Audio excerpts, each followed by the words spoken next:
Welcome to this edition of News9 Live, and we are going to talk about BJP's expansion plan in Mizoram.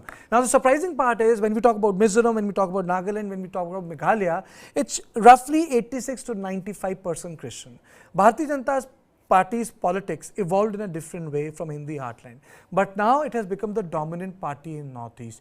BJP has a government in Arunachal Pradesh, BJP has a government in Assam, BJP is in alliance in Nagaland, BJP has its chief minister in Tripura and Manipur. So BJP is the hegemony that has replaced the Congress party. But there are areas in which Bharatiya Janata Party needs to expand.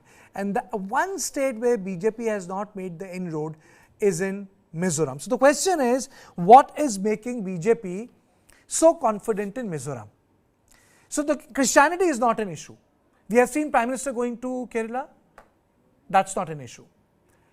BJP formed years ago the government in Goa, where Christians have a substantial say. BJP is in alliance with a party in Nagaland. So the now issue is, what happens in a state like Meghalaya and Mizoram? Today, we will say what will happen in Meghalaya. So after Nagaland and Meghalaya, as I just said, BJP is stepping up its efforts to expand in Mizoram. Mizoram today, as we speak, is roughly 90% Christian, and village councils play an important role there. BJP recently swept the village council polls under Mara Autonomous District Council. What makes the BJP plan special is that despite being a Christian state, BJP has done well here. Now let me take you through the composition of the assembly. It's a 40-member assembly. Elections were held in 2018. Zoram Thanga is the chief minister. Mizo National Front. Now Mizo National Front is a historic party. And Mizoram also underwent a tumultuous past where Indian Air Force was involved. And after then, there was a Lal Denga Accord which took place. And Mizoram is now normal. And it's a pretty good state to visit. I stayed there for 30 days, years ago. Now, ZPM has got 8, Indian National Congress has got 5 seats, BJP has got 1 seat. The party which has got 1 seat out of 40 feels confident to do something in Mizoram. But then, you always have a start. Now, BJP has swept the election in the VZ, as I said, which is equivalent to the Gram Panchayats in state outside the autonomous district council areas. Under MADC in Mizoram by winning 41 of the 99 village council, while ruling Mizo National Front secured a majority in 25 VCs. Congress and the Zoram People's Movement ZPM got majority in 8 and 2 VCs respectively. Then there were 2 independent candidates. The reason why I am telling you is just to give you a sense of spread. Now, for all round socio-economic development of different tribal communities, Mizoram has 3 tribal autonomous body. LADC, which is Lai Autonomous District Council, Chakma Autonomous District Council and Mara District Autonomous Council. Now, Chakmas are also refugees, that's a different thing. Political pundits feel that BJP is now completely focused on the elections which are going to be held in Mizoram in this November, December this year. Now, the reports is that the BJP's electoral prospects have brightened after the resignation of Mizoram Social Welfare and Tribal Affairs Minister K. Baichua in December last year. Which means that, as Brijesh was saying, दूसरी party के talent आ रहे हैं. And I must give this credit to BJP. In Congress talent को घुसाना मुश्किल हो जाता है. यहाँ टैलेंट आ सकता है जल्दी जल्दी. अब it happens because BJP is very flexible in North East. I saw it myself. Mister Bhowmik, are you there with me? Yes yes, I am there. हाँ, tell me. So mister Bhowmik, जो हलचल हो रहा है ये मिजोरम में, कितना बड़ा है? Now let me bring 3 factors here quickly. Number 1, these 3 autonomous councils that you have are non-Mizos. Lais, Maras, they are, sort of ethnic cousins of the Mizos, but very different. And the Chakmas are Buddhists. and they are not Christians, and they are basically from Chittagong Hill Tracts. But they have been in this borderland of Mizo Hills and Chittagong Hill Tracts for a long, long time. Now, these three ethnic groups are non-Mizos, and they have always tried to have their own autonomous structures so that they're not dominated by the Mizos, who are the majority in Mizoram. The majority in Mizo Hills, when it was part of the Mizo Hill District Council of Assam, and then after Mizoram became a full-fledged state, these councils have been there. There was a time when Lal Denga, when he became chief minister in 1987, he was determined to abolish the Chakma District Council because he thought, the Chakmas are not Mizos, they are Buddhists, they're different, and they are not, locals, they are Bangladeshis, being basically because most of the Chakmas are from Chittagong Hill Tracts. And Rajiv Gandhi, I clearly remember, the day Mizoram became a state in February 1987, told Lal Denga in an open sort of rally that much as Mizos, who are very small, expect justice from India, they should be prepared to give the same kind of justice to these very small, minuscule minorities like the Chakmas, the Lais, the Laras, and Maras. So that's the reality in Mizoram. As you know, when the MNF has been in power, there has been a demand for a separate union territory in south and western Mizoram comprising of these three district councils because the Lais, the Maras, and the Chakmas have been alleging Mizo high-handedness, Mizo domination, Mizo chauvinism, whatever they call it. And therefore, like in many other northeastern states where there are statehood movements, the tribals in Tripura want greater Tripura land, Maharaj is leading it, Dimasa land, Karbi land, Bodo land in Assam. This is a fact of northeastern politics, and therefore, though, as you said, ethnic states don't really have a future, but they were the past in Northeast. India created ethnic states and created more aspirations because somebody thought, well, if the Mizos get a state to themselves, we Bodos are more populous than them, humko bhi state milna chahiye. Here in Mizoram, the dynamic says Mizo versus non-Mizo, Mizo versus the smaller nationalities who have demanded union territory at some point of time. Here, therefore, the BJP decided that if they find it difficult, and which they will, to enter the Mizo heartland, because it's Christian and it's very strongly ethnic Mizo, they fought a 20-year insurgency. And Lal Denga and Zoram Thanga led that insurgency, and I know these people very well. Zoram Thanga, I can say, is a personal friend of mine. But the fact here is that the BJP very cleverly got into Chakma areas, Lai areas, and Mara areas, because these people think that if they vote for BJP, then there is a chance, if not a separate union territory, which should come from Delhi, at least they will get better justice, they can balance off Mizo domination, they can get greater autonomy, they can get greater funding for their areas, and therefore, I am not at all surprised that the BJP has done so well in the Mara District Council. They will do well in the Lai and also definitely in the Chakma District Council.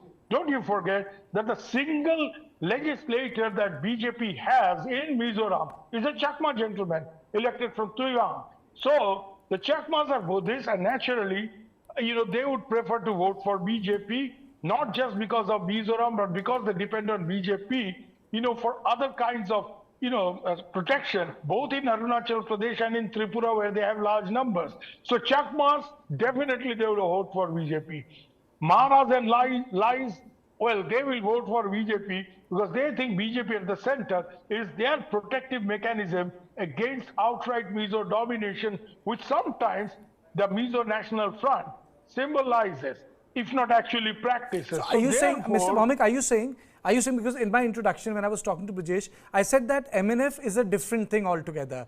MNF and the Mizoram had a different relationship in 50s. I think if I am not wrong, Imphal was actually bombed in the early parts. No, not Imphal, Aizawl was bombed, sorry, Aizawl was bombed. Yeah. And Indian Air Force was used for the first time in any such operation within the Indian boundary. And that makes Mizoram very different. My point is, do you think that the BJP with one seat, Brijesh, to you, can really make that difference? If you look at Mizoram, BJP has one assembly on the lower tip on the western side touching Bangladesh. Congress has got 3 assemblies there on the northern side or 2 at the bottom. and the whole mid chunk is with the MNF, which shows the distribution of its strength. Well, I think you'll have to also understand that these are the places where BJP never existed before.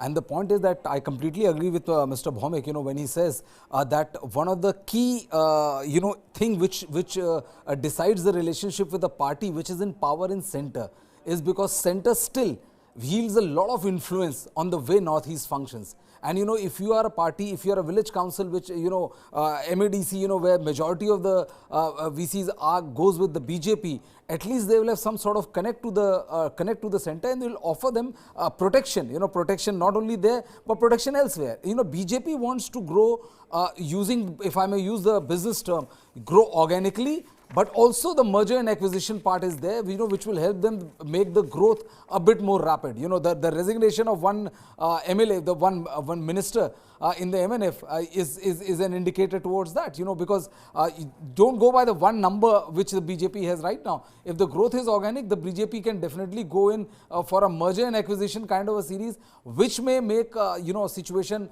not right now, but in a sometimes to come. But Bijesh, very tough for the MNF. if I asked you, BJP contested 39 seats, secured 8.09% of votes against ruling MNF. This is about 2018 assembly, and MNF got 37.70% of votes. Congress, which got 29.98% of the votes, secured 4 seats. मतलब कांग्रेस ज़्यादा पाके भी कम number हो रहा है, क्यों हो रहा है? Kartikeya, stats are the reality of the day. They are not reality of the next day. They are reality of the day only. 2014, if you look at the stats of BJP in Uttar Pradesh, BJP won only 10 seats.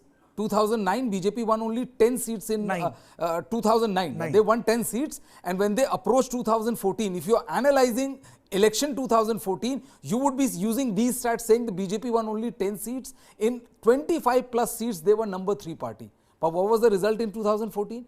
BJP went on to win 73 Lok Sabha seats out of 80. So stats are just a reality of the day, not a day more. So all these numbers and all these things are just to give you an indication of what happened 5 years back. But a lot of water has flown through in the last 4.5 years.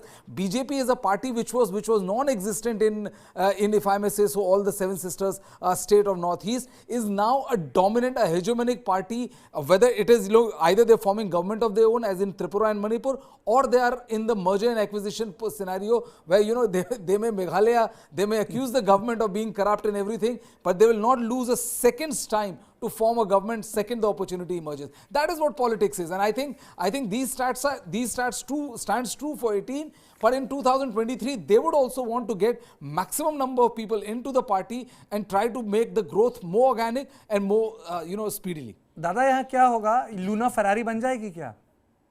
नहीं ऐसा होगा कार्तिक कि आप इनको 1 seat मिला था ना, पर इनको इस बार ज्यादा सीट मिलेगा. क्यों मिलेगा? मारा एरिया से इनको कम से कम 2 सीट मिलेगा, चकमा एरिया से 2 सीट मिलेगा. All these smaller nationalities, smaller ethnic groups like the Maras, the Lais. You see, you refer to the bombing of the year of Aizawl. I'll just bring back, you have to understand that Mizo insurgency was different from all insurgencies in Northeast. Other places, Naga bolo, Manipur bolo, Tripura insurgency slowly developed, they slowly brewed. Either ek ambush, udhar ek ambush. Mizoram, on 28 February 1966, the MNF took over 7 towns. That's why Air Force had to be brought in. 7 towns. Aizawl barely held on with the Assam Rifles garrison fighting like hell. They kept the Mizo rebels away. This was called Operation Jericho by the famous, Mizo commanders. Laldenga, theek hai, but Laldenga was the supreme leader, Moal Zawata. But Mizo uprising was a drastic thing. 7 towns of Mizoram fell into the hands of the MNF rebels. And therefore, this very drastic step of using air power in counter-insurgency had to be taken. So MNF is a very tough organization. For 20 years, they fought India, but the Mizos are very pragmatic. When they fought India like hell. When they made friends with India, they decided to join the mainstream. They are seriously part of the Indian mainstream. Their boxers win medals for India.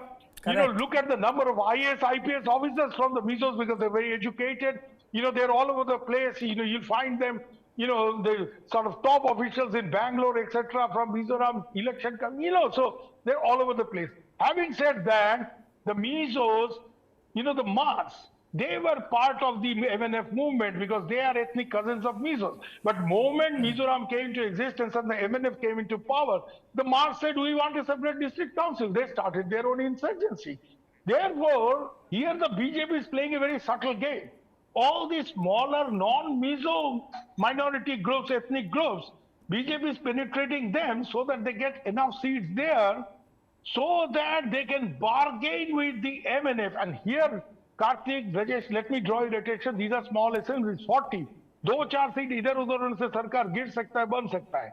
Therefore, the BJP here is clearly destined to be the kingmaker, and that's what they're trying to do. They're not trying to be king in Mizoram as they are in Assam or Tripura. But here, realizing the realities of the ground and the demographic, parameters, they are trying to rope in the smaller nationalities, the smaller racial groups, and get enough seats so that they are in a position to bargain. Saab, Zoram Thanga Saab, you will be chief minister, but hamare balboote par. Without our support, the Congress will upstage you. So here the BJP is playing a very subtle game कि राजा नहीं तो राजा बनाने वाला तो हम होंगे सब. ये चक्कर है. राजा नहीं तो राजा बना, तो कहने का मतलब है कि भारतीय जनता पार्टी का राजा नहीं बनेगी तो विपक्ष की तो राजा बन ही सकती, which means if they can't displace MNF, they can displace Congress and become the next big opposition party. Why not? And that is their game plan. Is nobody is expecting BJP to form government in the state, and nobody is expecting that. But the point is that if BJP from 1 goes up to say 4 or 5 or 6, and then then you are in a position where you can actually start making things happen. In fact, you don't forget the fact that you are at the power in center, so that makes a lot of situation very palatable as far as your own understanding and your own mechanism in any particular state goes. And this is exactly what the BJP will try to be. The BJP is, in Northeast, it has been a very judicious mix of, organic growth as well as merger and acquisition. And the BJP is not shy of using either of the two to ensure that, that their growth is rapid and the growth has to be there on the ground as far as northeastern states are concerned. Dada, before I close in this debate, if I have to ask you, guess मारने का कि नवंबर में कितनी seat मिल सकती है BJP को, तो कितनी देंगे आप? देखिए, बीजेपी को 5 से 6 सीट मिलेगा और बीजेपी के बलबूते पर सरकार बनेगा जो भी आएगा पावर में. तो एमएनएफ को अगर एब्सोल्यूट मेजॉरिटी नहीं मिलता है, जिसकी उम्मीद की जा रही है कि एमएनएफ में fall below 20, MNF will then have to depend on BJP. Here Kartik, also remember there is an ethnic coalition which has to be there. If the MNF is in power, solely Mizo party with Mizo MLAs, and others get no representation in government. Here, BJP with, couple of Maras, Lais and Chakma legislators join the government, then the government looks wholesome. It's a representative government of all the ethnic groups in Mizoram. It looks like a fulsome government, and it also helps both the BJP to keep the Congress out of power because their main target is Congress Mukt Bharat. So MNF, Zoram Thanga chief minister bane, but uska chabi hamare haath mein ho. This is the game plan of BJP, and I think that will be the case. Don't forget, NEDA is BJP's creation, Northeast Democratic Alliance. So BJP is not just there as BJP. BJP also has NEDA, which is run by Hemanta Biswa Sharma, a very shrewd Brahmin gentleman, Chanakya of Northeast. उनको पता है कि साहब ये जोरम थांगा ने मेरे state के police के साथ मारपीट कर दिया. You remember the fight between Mizo police and Assam. तो यार अभी ऐसा हम हालत करेंगे कि ये हाथ पैर जोड़ेगा कि साहब सरकार बनाने के लिए हमको मदद करो. And this is the game that is going on. And I think BJP will achieve what it set out to achieve. Brajesh is right. They are not trying to form the government in Mizoram. They are not fools. They are not, wishy-washy thinking. But they want to be kingmakers here. They want to be Pitama Bhishma.